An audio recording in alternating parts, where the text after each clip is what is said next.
哦，好啊，我即摆要甲你介绍的是讲，你若是有原则病，要安怎来处理？吼，若吼第一种是伫厝里，就是互原则做一寡活动，做一寡训练，互伊顶当，安尼会当较改善伊迄无爽快的感觉。这是一种较有效的，这是对病情的改善较大的帮助。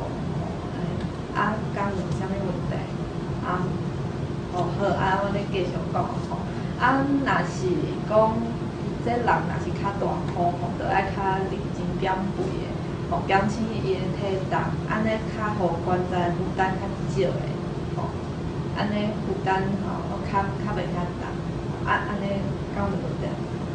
好，我咧继续讲落去吼。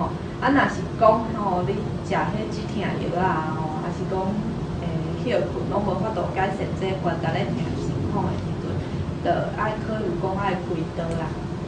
一般来讲，迄开刀就有两种考虑，就是一种就是讲甲你关节附近轻轻的安尼，一种就是讲甲你迄较歹的骨头安尼切刮落来安尼，这就爱去互医生看安尼。我讲到这，你敢有啥物问题？那个啥。好。